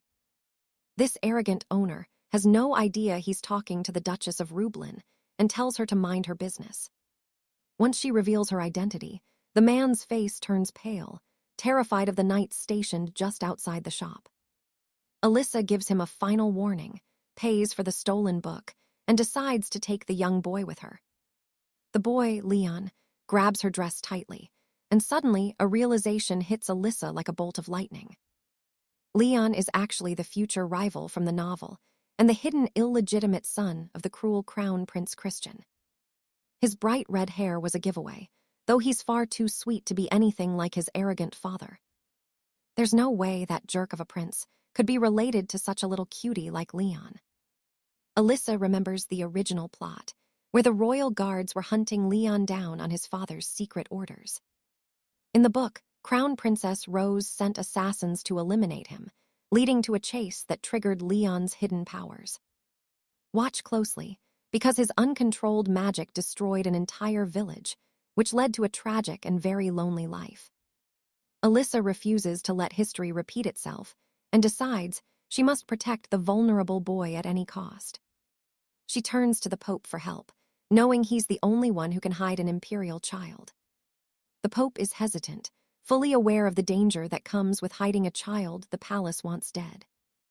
Alyssa pleads with him, promising to find evidence of the plot if he will just give Leon a sanctuary. After some thought, the Holy Father agrees, but warns her that the boy's power is still a massive risk. Leon hasn't learned to control his magic yet, making him a walking time bomb for those around him. How could a small child manage that kind of raw force? Alyssa just hopes the Pope can guide him. She trusts the Pope to nurture the warmth inside Leon's heart before the darkness of his power takes over completely. Alyssa definitely has a way with words, and now she's on a mission to gather proof quickly. She recalls that Princess Rose used mercenaries instead of the royal army, making them much easier to hunt down. These sellswords only care about gold, so Alyssa plans to track them and flip them to her side. Her plotting is interrupted when the handsome Duke Richard enters the room, looking as dashing as ever. She explains her day to him, though she wonders if he'll actually believe her wild story about the prince. You and I can see the love in his eyes as he takes her hands and promises his support. The very next day, Richard makes his move, kicking down the doors of the Mercenary Guild headquarters. Securing the evidence was easy for the Duke, who would do absolutely anything to keep his wife safe. As he prepares to leave, Richard senses someone following him, a man determined to catch the Duke's attention. But the Duke is too fast, intercepting Count Anal before the man can even make a move. The two noblemen sit down to talk, with Anal questioning just how deep Richard's feelings for Alyssa go. Richard is clearly irritated by the interference, but he waits to hear the truth Anal has been hiding. The secret involves the villa in Sornet, where Alyssa had previously sent Anal to renovate a property for her. She had planned to live there alone after their divorce, but Anal found something shocking at the estate. He met a local doctor who had served the family for years, only to hear a devastating revelation. The doctor revealed the truth, that the real Alyssa actually passed away 8 years ago, leaving Anal in shock. Richard realizes his wife is hiding a massive secret, one that could put her in grave danger if discovered. Anal is stunned by Richard's calm reaction, but the Duke's devotion to his wife hasn't wavered one bit. He declares that Alyssa is his family, and no mystery will ever change how he feels about her. And that's where we leave it. This journey is only just starting. All right, you and I are diving into a world where noble marriages are built on dangerous secrets. Their union was forced by Lord Albert, and Alyssa's memory loss proves the old man lied about everything. Even from the grave, that man causes trouble. Knowing the dead stay silent, Richard takes action himself. He orders Sir Thompson, his most loyal knight, to track down Aaron Clare, the assistant who knows the truth. Meanwhile, Crown Princess Rose is fuming after the guild rejected her request. Honestly, she totally deserved it. Desperate, she decides to steal the boy herself. As dawn breaks, Alyssa wakes up to the son's embrace.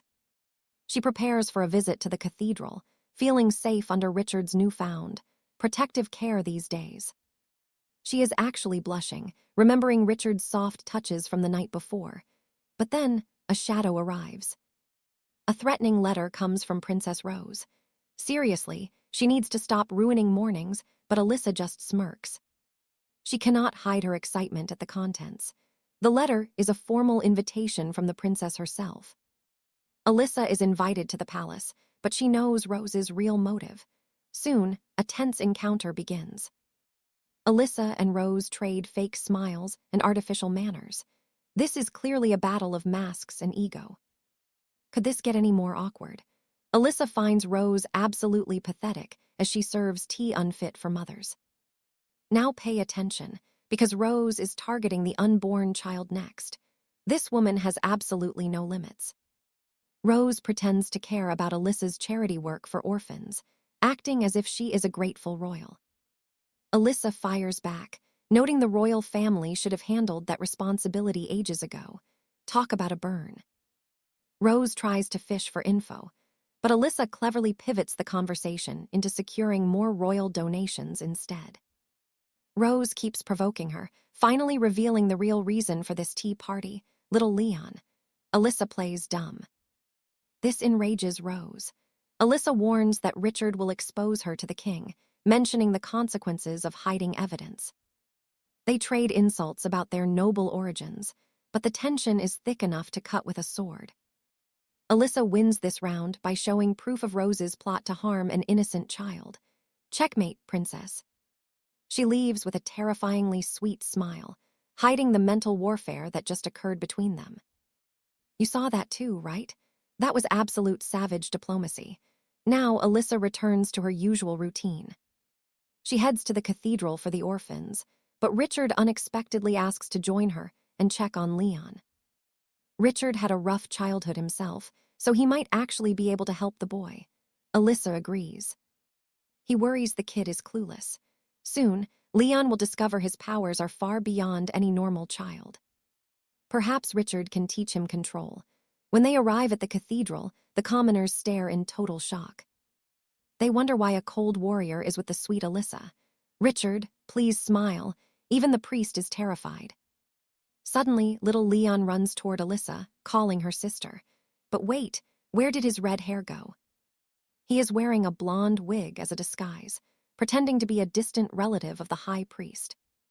To avoid suspicion, Alyssa goes to speak with the high priest, leaving Leon in Richard's awkward care. Richard looks lonely as she leaves, but he gently carries Leon to his room. This soft side, precious. Leon asks how Richard knows his sister. Richard calmly explains that they are a married couple. The boy innocently declares that he is going to marry her too. Honestly, he is just too cute. Richard is amazed by the kid's taste, but he bluntly tells Leon that a marriage is impossible. He explains she is already his wife. Way to crush a child's dreams, Richard. The poor boy starts sobbing. Being a future father, Richard tries using candy to stop the tears. Suddenly, Leon bolts to start a fire. Richard thinks he is just playing, but Leon just wanted to keep them warm. What a sweet soul. Richard is stunned. At this age, the boy already holds the power Richard lacked as a child. He finally understands why Alyssa cares for him. Richard uses his wind magic to help Leon spark flames. They create a fire together, and Leon's eyes shine with joy. Richard playfully taps his head in praise. He compliments the boy's achievement. Meanwhile, High Priest Aiden meets with Alyssa for a private, serious conversation. The High Priest has a confession. He admits that despite his holy title, he does not believe in God. It is quite the contradiction. He remembers when the Duchess left Leon in his care years ago. She called him the most upright man she ever knew, and that is where you and I leave it, for now. He was no saint, using the Archbishop's holy authority to protect only those he favored, a purely selfish agenda. But compared to the Duchess's purity, he felt unworthy. He believed only she could carry such a radiant light. So the Archbishop finally asks Alice for her aid at the cathedral, a request she is more than happy to accept. Stick with me, because you and I are about to see this cozy night at Stirling Manor take a wild turn. As Alice prepares for bed, she realizes her nightgown is a bit too bold. She moves to change, but time runs out. Lord Richard suddenly walks in. Perfect timing, right? He catches a glimpse of the lace, and the whole room goes silent. Both of them turn bright red. Alice stammers that her maid picked it out, only now realizing it is far too thin. Richard, ever the gentleman, wraps a warm blanket around her shoulders to shield her from the evening chill. As her husband ushers her to bed, Alice pouts, thinking he didn't even bother to say she looked pretty in it. She asks if he thinks she is lovely. He says she is, but then adds that her belly is getting quite big. Now pay attention. Richard just made the one mistake no man should ever make to his pregnant wife. Alice is mortified, convinced he thinks she is just gaining weight. Driven by pure hormone-fueled rage, she is absolutely fuming. She delivers a sharp smack to his arm. Richard is baffled, but with a sinister little laugh, she blames a fly. Poor Richard. You really need to learn how to handle your lady's moods before things get even more dangerous. By morning, the guilt kicks in. Alice knows it is natural for her body to change, and her anger was unfair. She realizes her emotions are spiraling because she desperately wants to look beautiful for her husband. But she tries to lie to herself. Why would she care about looking pretty for someone who is just a friend? She tries to convince herself she doesn't care, but her heart says otherwise. Who is she really trying to fool? Then, a sudden thought hits her like a bolt of lightning. Has she actually fallen for her incredibly handsome husband? Let's be real, you and I knew this ages ago. How is she only just realizing this now? Alice feels like a fool for missing the obvious. She loves Richard as a man, not just a noble companion. Now that she knows the truth, what is she supposed to do? Well, maybe just tell the man, perhaps. Later, the doctor arrives for a checkup. She confirms the baby is healthy and advises the couple to talk to him. It is a stable time, so Alice can eat whatever she likes and even enjoy sunny picnics in the palace gardens. As for their more intimate moments, the doctor suggests they be very gentle to avoid any unnecessary strain.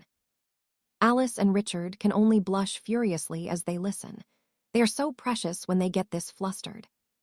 Once the doctor leaves, Alice suggests a picnic, but Richard hesitates, worried the outing might be too much for her. He fears it could be bad for the child.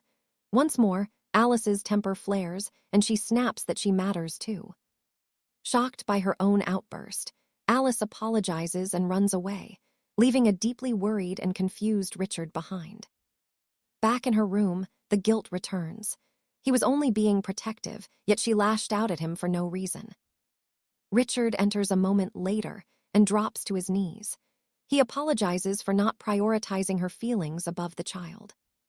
He tells her she is his most precious treasure. Honestly, who could ask for a better husband than this man? He confesses this is the first time he has had someone so valuable, so he is still quite clumsy. He takes her hand, asking only that she likes him a little. If only he knew how she truly felt. Richard, if you only knew. Watching this, I am practically bursting with excitement for what comes next. Alice looks into his sincere eyes and wonders if it is right to hope he actually loves her too. She takes her chance and tells him she likes him deeply, but then she panics, thinking their feelings are different. She apologizes and says she will sleep alone, but as she turns to leave, Richard pulls her into a hug. He whispers, asking if she truly meant those words. She is so embarrassed she tries to deny it, but he persists.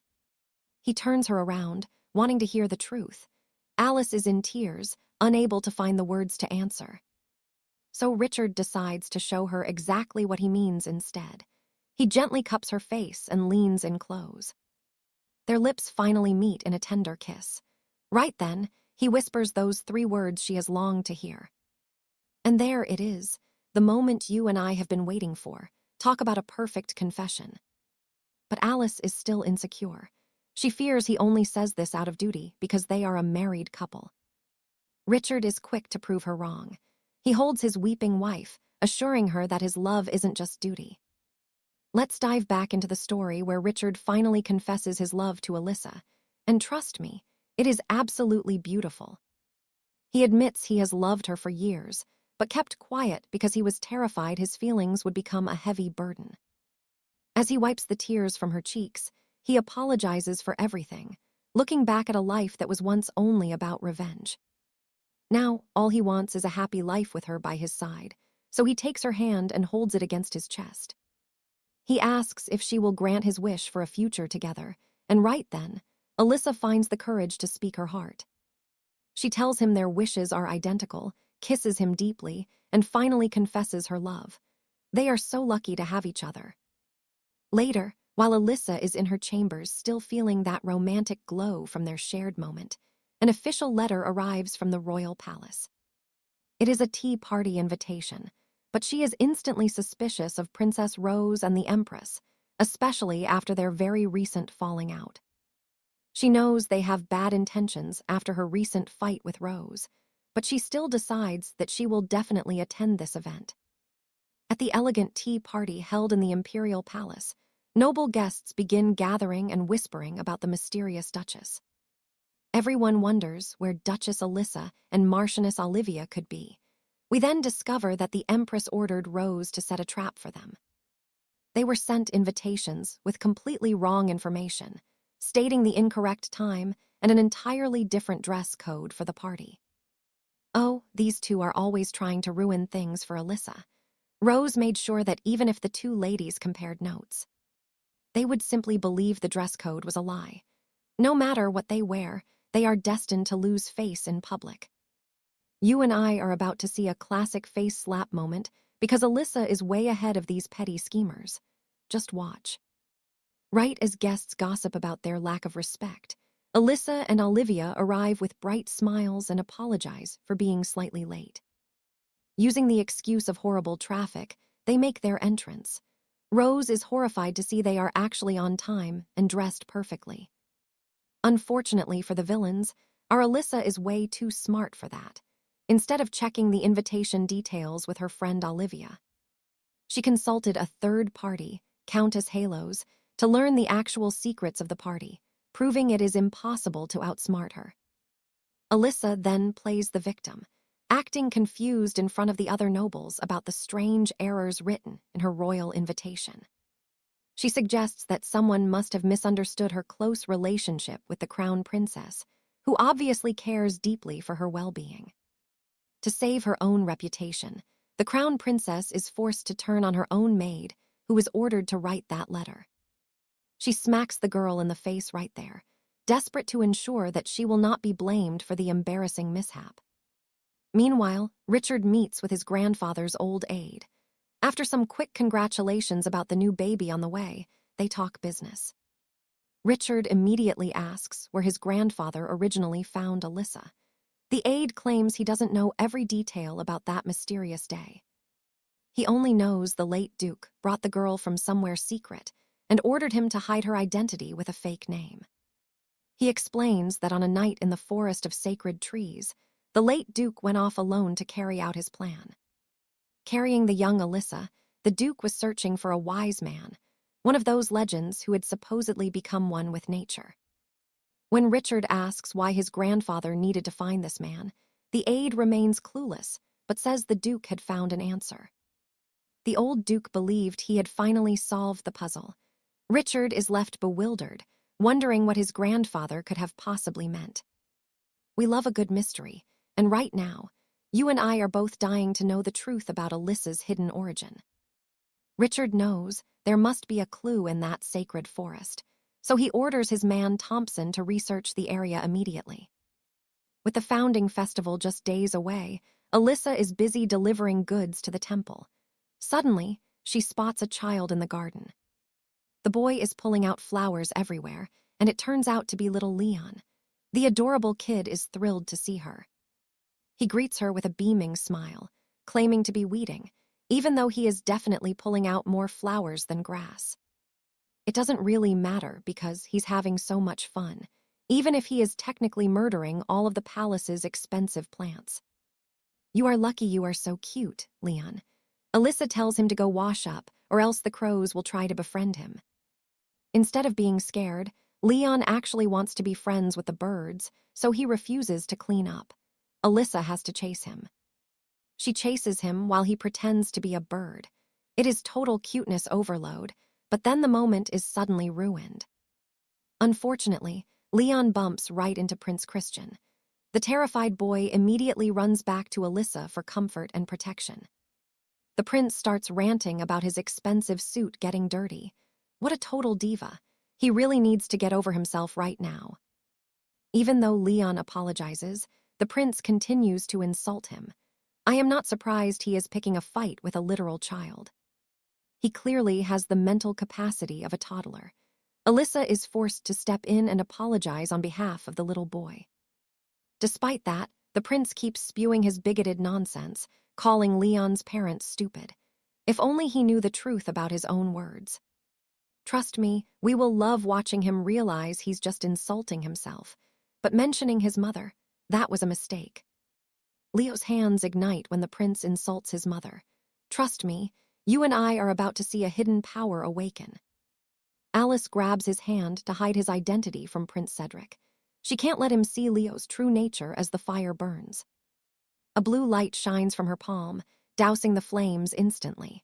Luckily, the prince is too dim-witted to realize what he just witnessed. Once Cedric leaves for the high priest, Leo apologizes for the burn. He's just a child, unaware of the chaos he almost caused. She promises him she is fine, but begs him never to use fire on others. Safe for now, they finally catch their breath. Suddenly, Alice notices her hands aren't burned at all. She stares in shock. Is her own dormant magic finally starting to manifest? Lord Richard arrives, and Leo runs to him, despite being covered in mud. The stern warrior immediately scoops the boy into his arms. Seeing Richard care for Leo makes Alice smile. To anyone watching, the two of them look exactly like a loving father and son. Once Leo is cleaned up, he notices that Alice's belly is starting to grow quite a bit. He thinks she just ate too much, but Alice gently explains a baby is growing inside. Leo's wide eyes are purely precious. The curious boy asks how it happened, and Alice glares right at Richard. These two aren't subtle at all, are they? Alice claims that a kiss between two people who like each other makes a baby. To her horror, Leo has a follow-up question. He asks if she'll have his baby since he likes her too. This kid is way too random sometimes. She frantically tells him to stop kissing people. Meanwhile, Marquis Dion returns home to find a frustrated Princess Isabella.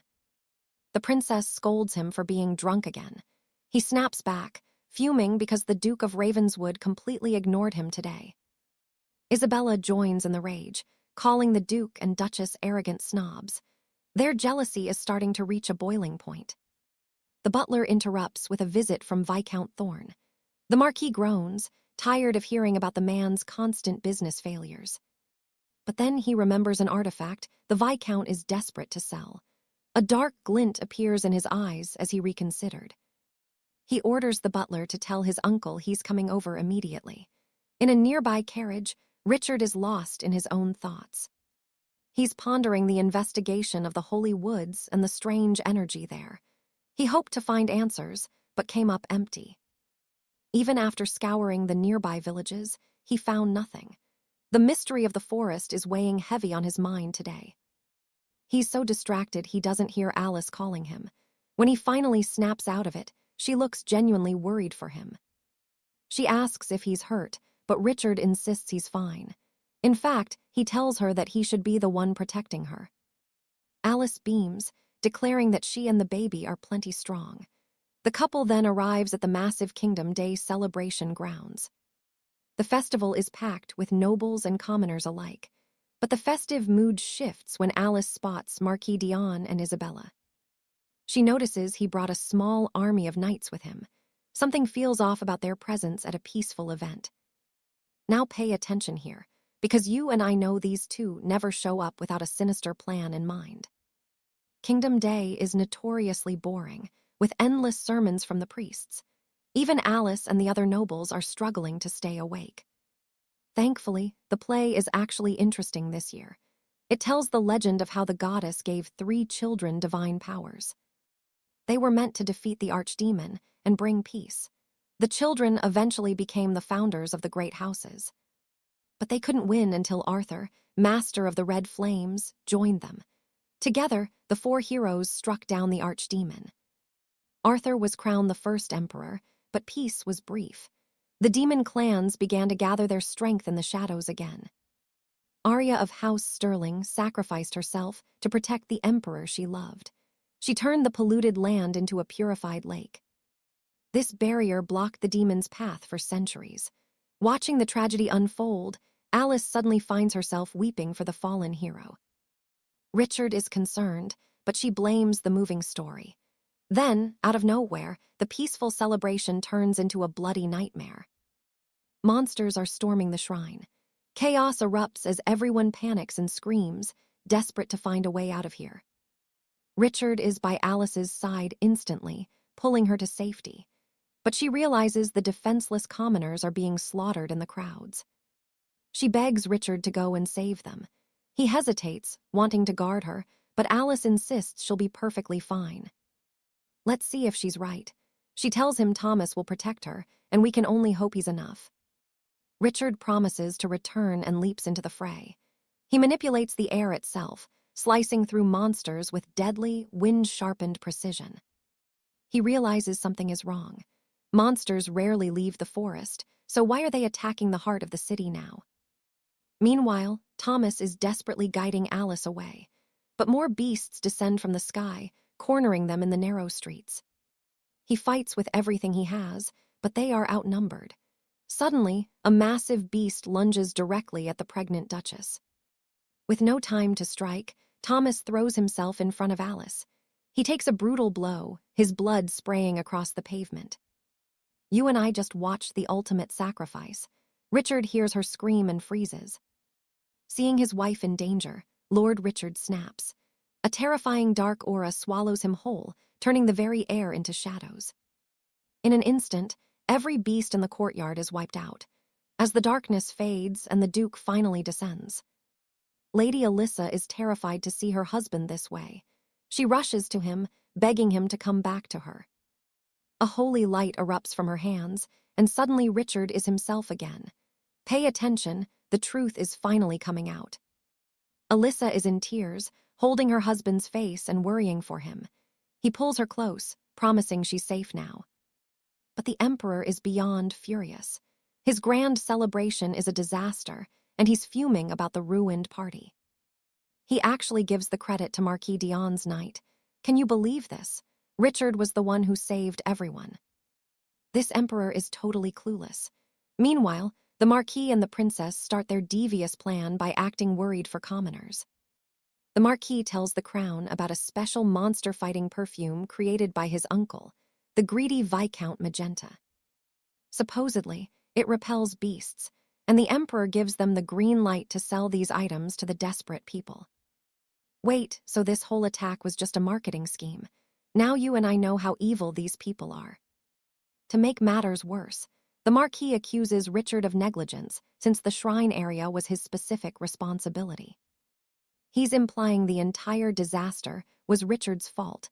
He was responsible for the shrine. This man is certainly claiming a higher spot on our hate list in the aftermath of the attack. In the aftermath, the Pope raises a massive holy shield. Alyssa is stunned by the incredible scale of his divine power. Richard asks her to head back to the manor, while he stays behind to finish off all the remaining monsters. Later, the Pope checks on him and is horrified by the corruption and dark energy bleeding from the Duke's body. The Duke explains this curse began manifesting after a spring ceremony. The Pope realizes this isn't just normal bad energy. This shadow digs deep into the soul and refuses to let go. This purification is almost impossible at this stage. He tells Richard he will try to help later when his strength returns. But for now, the holy warning is clear. Keep your distance from the Duchess for a while.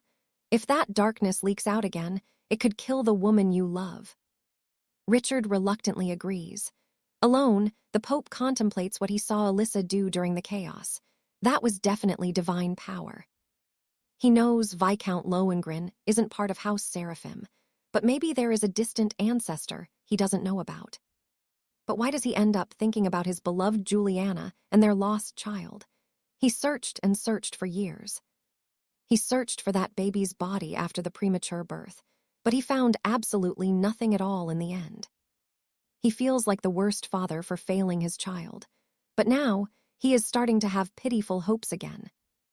All right, you and I can see the puzzle coming together. Is Alyssa actually the daughter he's been seeking? Back at the Ruber estate, Alyssa is deep in thought. She knows for sure someone deliberately lured monsters into the temple. Suddenly, Anna bursts through the door, terrified for her lady's safety despite it being her day off. That's loyalty. The kind maid is so concerned. She rushed over to show the Duchess a new item she brought for her. It's a monster repellent with a royal certificate from the Emperor.